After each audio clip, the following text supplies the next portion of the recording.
Recently, scientists revealed shocking evidence. Stonehenge was built by human hands.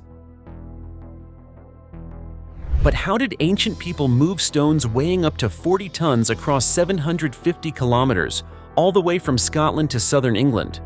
Did they rely only on human strength, or was there some mysterious power helping them? These questions have turned Stonehenge into one of the world's most fascinating mysteries. To uncover the truth, let's explore the full story together, from science and legends to secrets never revealed before, in today's video.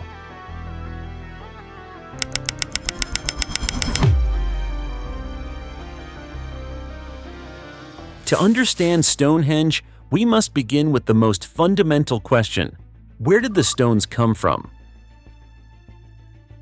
Researchers spent years studying tiny fragments and layers of soil buried deep under the site. The newest evidence led them to a clear answer. Professor Richard Bevins and his team focused on a small rock called the Newall Boulder. They compared its geological structure to stones found at Craig Rossi Phelan in Wales. The analysis revealed a perfect match with identical chemical traces. This detail proved that the stone was brought there by humans. It was not something left behind by glaciers. From this, experts identified three main types of stones at Stonehenge. The sarsens are giant blocks, each weighing between 25 and 40 tons and standing almost 7 meters tall. They were quarried at West Woods, a forest on the Marlborough Downs Plateau, about 32 kilometers from Stonehenge. Smaller but just as mysterious are the bluestones, weighing 2 to 4 tons, which came from the Preseli Hills in southern Wales, nearly 250 kilometers away from the site. The most special of all is the altar stone, with evidence suggesting it may have come from Scotland, nearly 750 kilometers from Salisbury Plain. Detailed chemical tests using elements like thorium and zirconium have dismissed the idea that glaciers carried the stones. If ice had brought them, the fragments would be scattered all over Salisbury Plain. But the reality is completely different. They only appear within the area of Stonehenge. This result carries a powerful meaning. It proves that thousands of years ago, people actively searched for and transported stones from faraway places. It was their own hands and determination that brought each massive block to Salisbury Plain, laying the foundation for a monument unlike anything seen before in history. But if these stones were really dragged from hundreds of kilometers away, the next question will make you even more curious. How did they move them? Moving the stones all the way to Salisbury Plain was a massive challenge. At that time, people did not have wheels or metal tools. Everything depended on wood, ropes, and the strength of the community. So how did they manage to move blocks weighing tens of tons across plains, rivers, and hills? One leading theory says they used round logs as rollers. The stones were placed on top of tree trunks and rolled forward little by little. As the stone moved, the logs behind it were carried to the front, creating a repeating cycle. Along with this, rough ropes were used to keep the stone from sliding sideways. Another idea suggests the stones were loaded onto rafts and floated down the River Avon to reach the Salisbury Plain. This sounds reasonable, but lifting stones that weighed tens of tons onto rafts would have been an enormous challenge. For a time, the ice road theory was also considered. Yet climate studies proved that the period was actually warmer than today, which made that idea collapse. Another discovery came from Wan Mawn, an ancient stone circle in Wales. Archaeologists noticed that some of its empty stone holes matched the size of Stonehenge's bluestones. This suggests the stones may have been removed from the old circle and reused for the new monument. If true, Stonehenge was not only built from faraway stones, but was also a meeting point of ancient legacies. Modern experiments have shown that this idea is not impossible. To test its feasibility, scientists carried out experiments in different places. Recently, evidence proved that people can move multi-ton stones using only ropes, wooden sledges, and simple wooden tracks. All of these tools were available to people in the Stone Age. This shows that the journey to Stonehenge, while extremely difficult, was entirely possible. Imagine yourself as a farmer 5,000 years ago. You and dozens of others gather around a stone as big as a house. Shouts echo as everyone pulls ropes, rolls logs, and pushes them forward little by little. The journey surely took months, maybe even years, but it was proof of human will and unity. Moving those massive stones was already extraordinary. But raising them upright was another story. So how did ancient people complete such a grand monument over many centuries? When the giant stones finally arrived at Salisbury Plain, the journey was far from over. Building something as massive as Stonehenge stretched on for more than 1,000 years. It was not made in a single phase.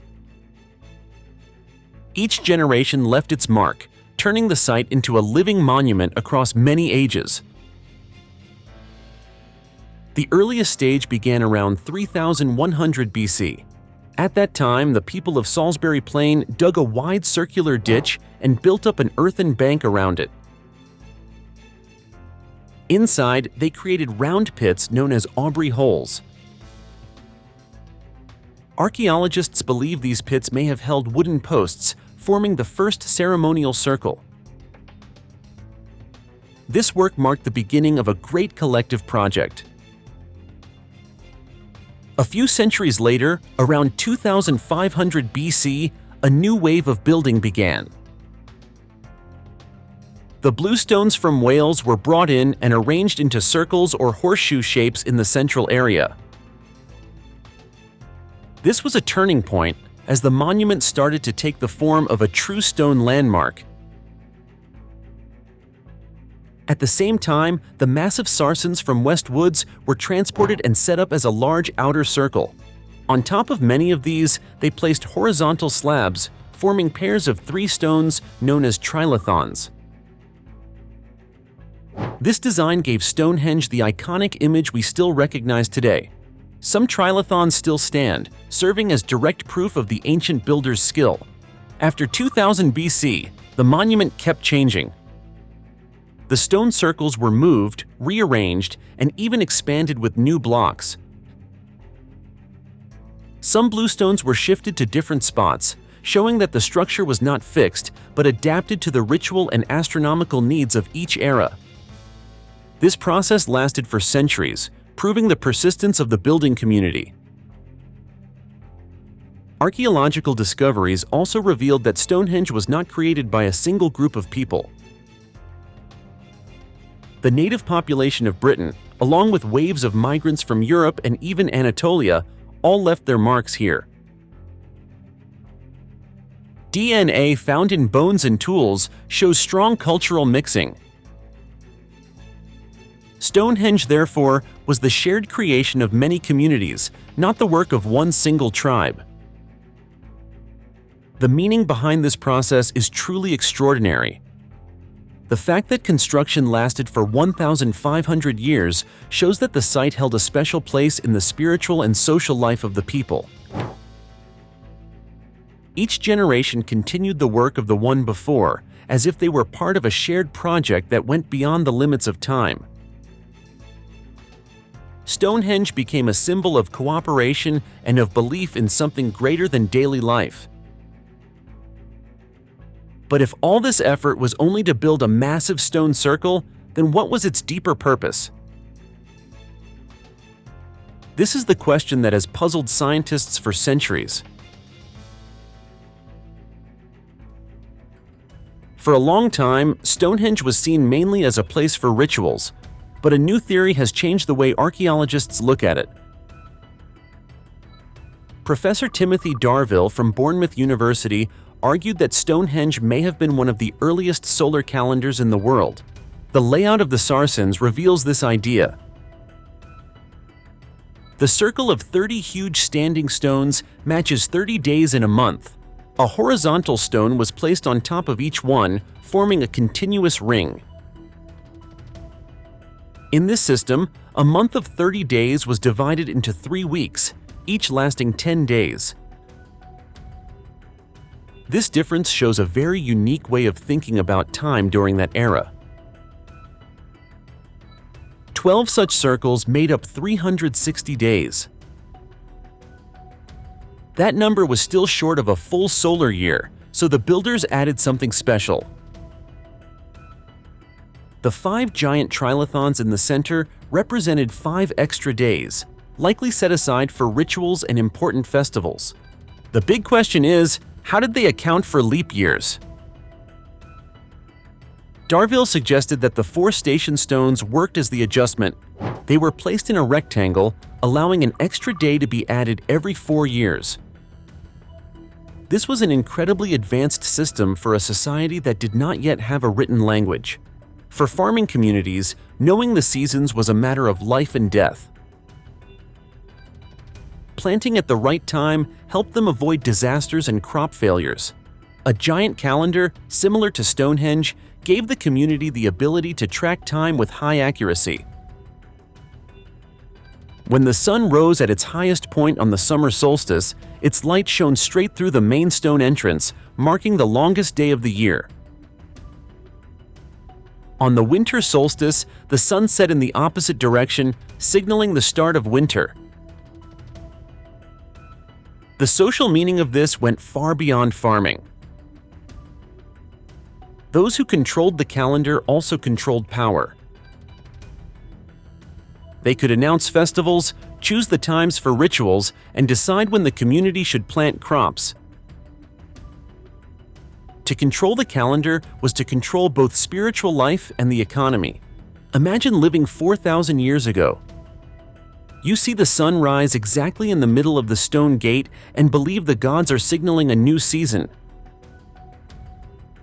Whoever understood this phenomenon would naturally become a leader. The link between sky and earth turned Stonehenge into a tool of authority.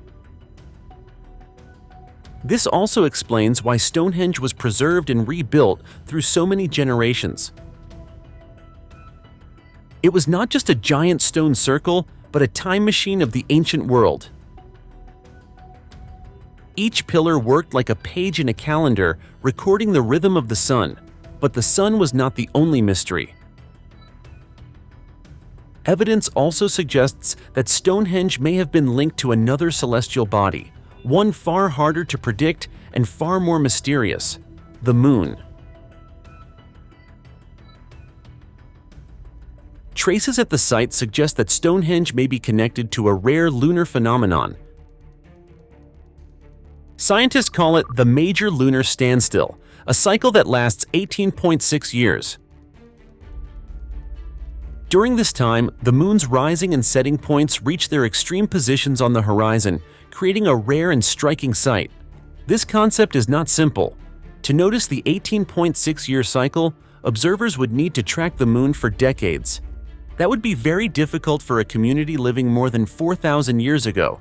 Yet the evidence at Stonehenge shows that ancient people truly understood this phenomenon.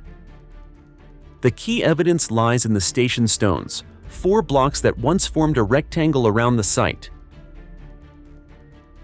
Today, only 2 remain standing, but their positions align with the extreme points of the moon during the 18.6-year cycle. This suggests that ancient people may have used Stonehenge to track the rhythm of the moon. Another clue comes from the southeast area of the monument. This section holds many burial pits and ashes believed to date back to the earliest phase. Coincidentally, it faces the point where the moon rises at its southernmost position during a major lunar standstill. This match has led researchers to believe that funeral rituals at Stonehenge were closely tied to the moon. Modern research has strengthened this theory. An interdisciplinary team from Oxford, Leicester, and Bournemouth universities, working with English Heritage and the Royal Astronomical Society, studied the phenomenon directly from Stonehenge. They observed the movement of light, measured the angles, and recorded how shadows shifted across the stones. The data showed that the monument may have been designed to capture the rare moment when the moon reached its extreme position. However, tracking the moon was far more difficult than tracking the sun. The sun followed a clear cycle, but the moon changed quickly, was often hidden by clouds, and required many years of observation to confirm its pattern. This makes the achievements of ancient people even more impressive. If the theory is correct, Stonehenge worked as a complete cosmic machine. By day, it aligned with the sun. By night, it followed the moon's 18.6-year cycle. Each stone served not only as a measure of time, but also as a symbol of spiritual belief. If Stonehenge was able to track both the sun and the moon, then the next question is, what other powers might it still be hiding, waiting for modern humans to uncover? Beyond sunlight and moonlight, Stonehenge hides another secret: the power of sound. Modern researchers built a scaled-down version of the monument, calling it Mini-henge. They used laser scans and 3D printing to create stones in the exact proportions. When they tested it in an acoustic chamber, the results were astonishing. Sounds inside the stone circle were strongly amplified. The volume rose by more than 4 decibels, making voices carry farther and clearer. The echoes were not chaotic but smooth, creating a warm and surrounding effect. Even more surprising, the sound was trapped inside the circle. People standing within could hear every word, while those outside almost heard nothing at all. This turned Stonehenge into a natural sound chamber. Some of the stones here have even more unique qualities. When struck, they produce long, ringing tones, much like a gong or a metal bell. Many theories suggest that these stones were once used as ritual instruments. That sound, combined with singing or drumming, must have created a powerful spiritual experience for those who took part. From a scientific view, Stonehenge shows remarkable skill in acoustic design. But from a legendary view, the site is tied to tales of the supernatural. Stories say that Merlin, the famous wizard of King Arthur, used magic to move the giant stones from Northern Ireland across the sea. Others believe that gods or giants placed the stones there with extraordinary power. Some legends even connect Stonehenge to the lost city of Atlantis. According to these tales, the monument could be the remains of an ancient civilization that vanished in a global disaster. Survivors may have carried hidden knowledge and built Stonehenge as a mark of their lost power. Another theory links it to the Druids, the powerful priestly class of Celtic society. They were believed to have used the site for rituals and astronomy. Although modern archaeology rejects this idea, the image of white-robed druids standing among the stones still lingers in the imagination of many generations. What is strange is that whether viewed through science or legend, Stonehenge goes beyond the limits of an ordinary monument. It became a symbol of the union between nature, sound, and supernatural power.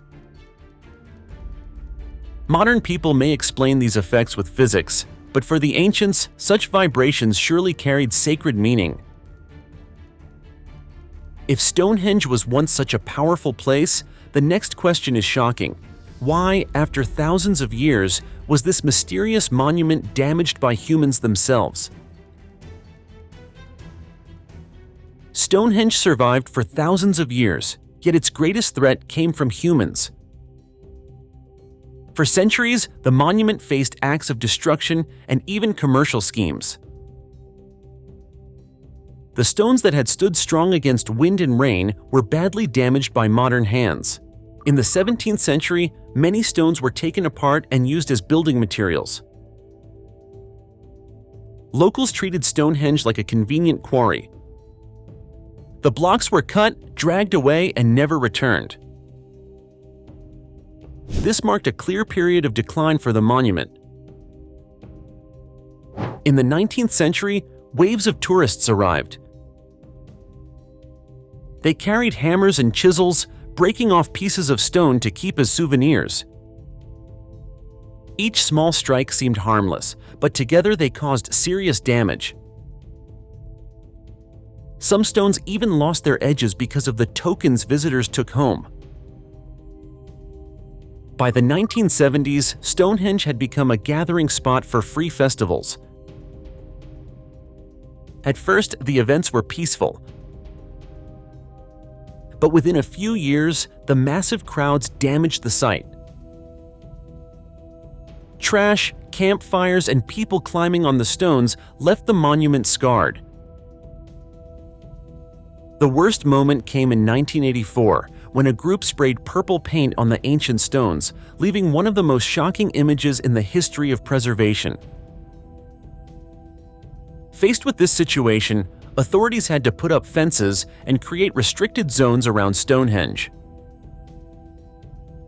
Police were called in to keep order, and for a time, the site was almost cut off from the public. The decision faced heavy criticism, but it was the only way to save the monument. The 21st century was no more peaceful. In 2008, vandals attacked the heel stone with a hammer and screwdriver, chipping off a piece. The act caused public outrage and proved that the threat of destruction still hangs over Stonehenge. By 2020, a new controversy erupted when the UK Department of Transport approved a road tunnel project running close to Stonehenge. The government argued it would reduce traffic congestion, but historians called it state-approved vandalism. Many international groups spoke out, warning that the tunnel would destroy the sacred landscape around the monument. Despite fierce debate, the project moved forward, leaving a deep divide in public opinion. More recently, in June 2024, the activist group Just Stop Oil sprayed orange powder over 3 of the stones. Although the powder was later cleaned off, the act sparked a wave of anger.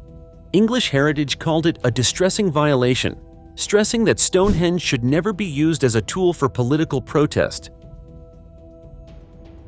Yet despite repeated damage, Stonehenge still stands strong. Each year, thousands gather there on the summer and winter solstices to witness the moment when the sun aligns with the stones. Modern Druids see the site as sacred, carrying on the beliefs of their ancestors. This monument is both a symbol of endurance and a reminder of our duty to protect it. It shows that modern humans can cause damage in just a moment, while it takes thousands of years to build such lasting value. The most important question remains: why was Stonehenge created, and what message is hidden behind those immortal stones? Stonehenge remains one of humanity's greatest mysteries. Through thousands of years, the monument has revealed many layers of story: the origin of its giant stones, the unbelievable journey to move them, and the 1,500-year-long process of construction.